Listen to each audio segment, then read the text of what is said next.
Hello बच्चों, the question से two CO gas oxygen gas से रिएक्ट करके टू सीओ टू गैस बना रही है प्लस एक्स किलो जूल हो रहा है बच्चों। इन अब इक्वेशन जो बच्चों ये एक्स किलो जूल है वो रिफर क्या कह रहा है। वो कह रहा है बच्चों चार ऑप्शन इनमें से कौन सा ऑप्शन करेक्ट होगा। एक्स किलो जूल को रिफर करने मतलब ये जो हीट आ रही है बच्चों, ये हीट जो आ रही है हीट को मैं क्या नाम दूँ इस रिएक्शन जो हमें ये एक रिएक्शन दिया हुआ है। बच्चों इस क्वेश्चन को सॉल्व करने का जो की कंसेप्ट होगा, क्योंकि यहाँ पे की कंसेप्ट ही होगा सबका डेफिनेशन बच्चों। तो की कंसेप्ट होगा डेफिनेशन ऑफ ईच ऑप्शन। तो जितने भी ऑप्शन दिए उन सबका डेफिनेशन हम पहले समझेंगे और डेफिनेशन से उनका एक रिएक्शन लिखेंगे तो हम समझेंगे कि डेफिनेशन क्या कह रही है। तो पहले हमें बात करेंगे, पहला हमें दिया हुआ है हीट ऑफ फॉर्मेशन और CO2 ही बोल दिया बच्चों, तो CO2 की बात करेंगे। पहले बात समझते हैं हीट ऑफ फॉर्मेशन क्या होता है। हीट ऑफ फॉर्मेशन डिफाइन कब करते हैं। This is defined as enthalpy change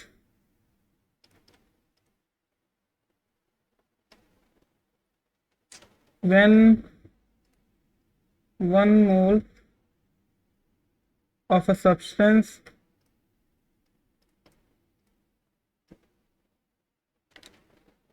from from its constituent element in their standard state।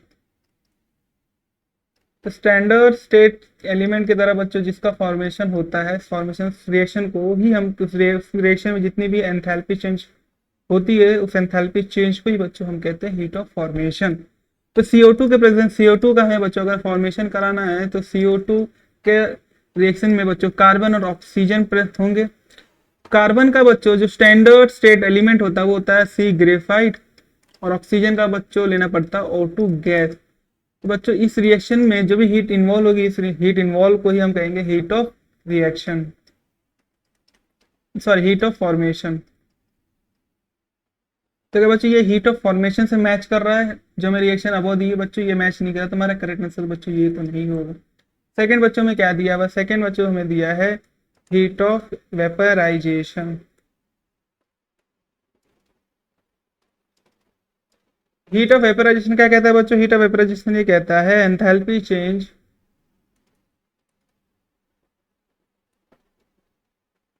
when 1 mole of liquid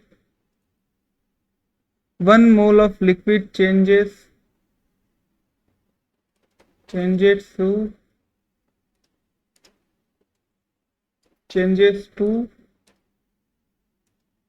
gas.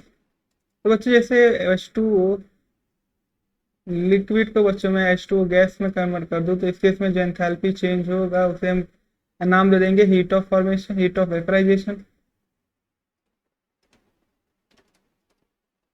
अगर आप यहाँ ध्यान से देखें कोई भी रिएक्शन बच्चों हमें लिक्विड स्टेट में तो दी नहीं, सब के सब गैसियस स्टेट में दी, तो हमारा ये भी बच्चों करेक्ट आंसर नहीं होगा इसको डिफाइन करने का। तो बच्चों पहले समझते चौथे को।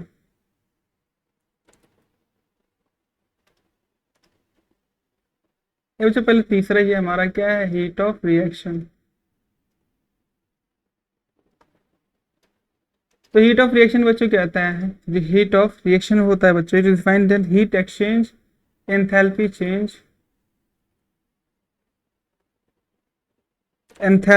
Change during reaction. किसी भी रिएक्शन है बच्चों जो भी एंथैल्पी चेंज होगा उसे हम क्या कहते हैं हीट ऑफ रिएक्शन कहते हैं। कोई भी रिएक्शन बच्चों मान लो CH4 plus oxygen combustion reaction है, CO2 प्लस वाटर मिलना है।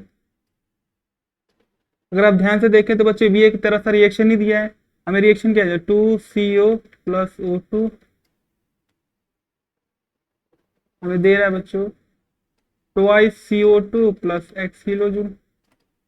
इसमें जो ये x है बच्चों, ये x है इसको डिफाइन कर सकते हैं बच्चों हीट ऑफ रिएक्शन में डिफाइन कर सकते हैं, क्योंकि बच्चों क्या एक तो पर्टिकुलर किसी भी रिएक्शन के लिए बात हो रही है एंथैल्पी चेंज ड्यूरिंग रिएक्शन। कोई भी रिएक्शन में जितना बच्चों जितना भी एंथैल्पी चेंज हो रहा है उसी को क्या कहते हैं हीट ऑफ रिएक्शन कहते हैं। तो बच्चों हमारा 2CO और O2 के साथ जो रिएक्शन है, क्योंकि ये पर्टिकुलर कोई एक रिएक्शन ही है, इससे एक कंबशन रिएक्शन दिया है, कार्बन डाइऑक्साइड कार्बन मोनोऑक्साइड का कंबशन रिएक्शन दिया बच्चों, एक इटसेल्फ इज अ रिएक्शन। तो रिएक्शन में जो भी हीट इन्वॉल्व होगी इसे क्या कहूंगा, हीट ऑफ रिएक्शन कहूंगा। तो बच्चों ये हमारा क्या होगा, एक करेक्ट आंसर हो। पहले देखते हैं चौथा क्या है, फिर हम बताएंगे, हम तब बढ़ेंगे कि हमारे करेक्ट आंसर क्या होगा इस पर्टिकुलर क्वेश्चन के लिए। तो उसमें दिया है हीट ऑफ सब्लिमेशन।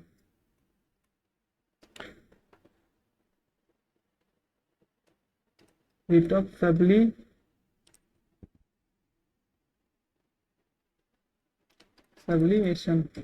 तो हीट ऑफ सब्लिमेशन क्या कहता है, बोलते हैं एंथैल्पी चेंज